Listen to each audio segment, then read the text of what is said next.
प्यारे बच्चों, आज के इस ऑनलाइन क्लास में आप सभी का स्वागत है। आज हम पढ़ेंगे हिंदी से पाठ 12 गुंडाधुर। इस पाठ को आप लोगों को पढ़ने के लिए बोला गया था। आशा करता हूँ आप लोग इस पाठ को पढ़ लिए होंगे अच्छी तरह से, ताकि इसका जो प्रश्न उत्तर अभी लिखवाएंगे उसको समझने में आपको आसानी हो।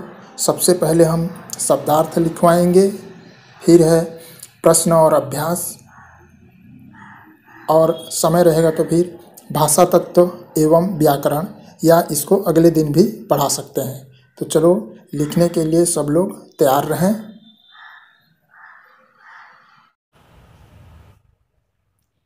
पाठ 12 गुंडाधुर। इसमें हम सबसे पहले शब्दार्थ लिखेंगे। शब्दार्थ, कठिन कठिन शब्दों का अर्थ। पहला है निष्कपट। निष्कपट माने होता है कपट रहित। आगे है धैर्यवान। धैर्यवान माने होता है धीरज रखने वाला। फिर है शोषक। शोषक माने होता है शोषण करने वाला। फिर है सशस्त्र। सशस्त्र माने होता है हथियार सहित। आगे है कुटिल। कुटिल माने होता है टेढ़ा। उसके बाद है पिट्ठू। पिट्ठू मतलब खुशामदी या समर्थक। दो अर्थ होते हैं इसके, खुशामदी और समर्थक। फिर है आगंतुक। आगंतुक माने होता है आने वाला। उसके बाद है दमन। दमन माने होता है कठोरता से दबाना। फिर है विद्रोह। विद्रोह माने होता है सामूहिक विरोध, सामूहिक रूप से विरोध करना। आगे है विश्वासघात। विश्वासघात माने होता है धोखा देना। फिर है बेसुध। बेसुध माने होता है बेहोश। उसके बाद है राग रंग। राग रंग बराबर मनोरंजन। आगे है तत्पर। तत्पर माने होता है तैयार। फिर है सूदखोर। सूदखोर माने होता है ब्याज का व्यवसाय करने वाला। कोई महाजन या सेठ पैसा देते हैं ब्याज में, तो उसी को बोलते हैं सूदखोर। और अंतिम है शोषण। शोषण माने होता है किसी के श्रम या व्यापार से अनुचित लाभ उठाना, मतलब उसका सही सही दाम उसको चुकता न करना, उसका शोषण करना, यही है शोषण का। इसका प्रश्न और अभ्यास देखते हैं। प्रश्न पहला है, आदिवासियों के विद्रोह का क्या नाम था? उत्तर है इसका, आदिवासियों के विद्रोह का नाम भूमकाल था। अगला प्रश्न है, आदिवासियों का विद्रोह छत्तीसगढ़ के किस क्षेत्र में हुआ? उत्तर है, आदिवासियों का विद्रोह छत्तीसगढ़ के बस्तर क्षेत्र में हुआ। अगला प्रश्न, बैजनाथ पंडा कौन था? लोग उससे असंतुष्ट क्यों थे? उत्तर है, बैजनाथ पंडा अंग्रेजों का दीवान था। वह अंग्रेजों का पिट्ठू था। वह अपने बेतुके आदेशों से प्रजाजन की मुश्किलें बढ़ा देता था। उनका मनमाना शोषण करता था। उन पर अत्याचार करता था। इसलिए लोग उससे असंतुष्ट थे। प्रश्न चौथा,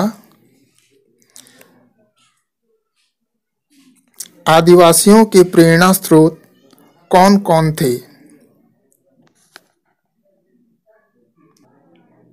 अगर इन सारे प्रश्नोत्तर को लिखने में जल्दबाजी होती है तो बाद में हम YouTube में भेज देंगे, उसमें देख देख करके लिख सकते हो, क्योंकि उसमें वीडियो को आप रोक करके भी लिख सकते हो।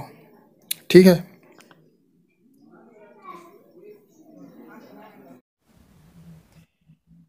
इस प्रकार से प्रश्न चौथा का उत्तर है आदिवासियों के प्रेरणा स्रोत लाला कालिंद्र सिंह, रानी सुवर्ण कुंवर, बाला प्रसाद, नरसिंह लाल तथा दुलार सिंह थे। अगला प्रश्न है पांचवा, भूमकाल आंदोलन का क्या असर हुआ? उत्तर है इसका, भूमकाल आंदोलन के तहत बस्तर का पुसवाल बाजार लूटा गया। इससे एक भूचाल सा आ गया, पुलिस थाने लूटे गए, शोषकों को मारा गया। इस विद्रोह की आग देखते ही देखते पूरे बस्तर में फैल गई।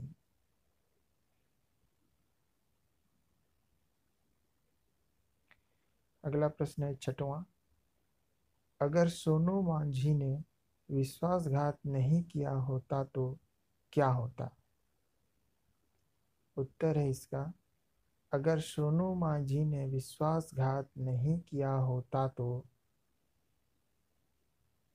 मेजर गेयर ने आत्मसमर्पण कर दिया होता।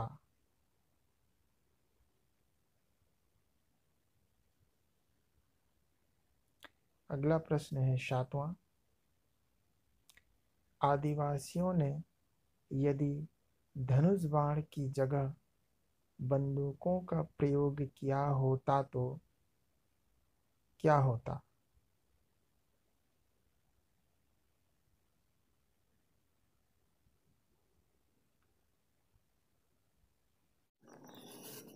और प्रश्न सातवां का उत्तर है, आदिवासियों ने यदि धनुष बाण की जगह बंदूकों का प्रयोग किया होता तो निश्चित ही उनकी जीत होती। अगला प्रश्न है आठवां, आदिवासी जंगल के आसपास रहते हैं, उन्हें जंगल से क्या क्या चीजें मिलती हैं? इसका उत्तर है, आदिवासियों को जंगल से लकड़ी, फल, दातून, तेंदुपत्ता, औषधि आदि चीजें मिलती हैं। अगला प्रश्न है नौवां, इसमें केवल नाम लिखना है, केवल नाम लिखो। क है बस्तर का दीवान, मतलब बस्तर का दीवान कौन था? तो कौन था? बैजनाथ पंडा। ख है बस्तर के राजा की सौतेली माँ कौन थी? रानी सुवर्ण कुंवर।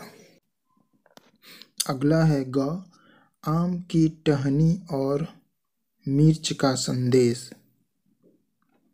डारामीरी, यह विद्रोह करने का एक संदेश था जिसे स्थानीय लोगों ने इसे डारामीरी का नाम दिया। अगला है विश्वासघाती आदिवासी, मतलब धोखा देने वाला जो आदिवासी था कौन था? उसका नाम था सोनू मांझी।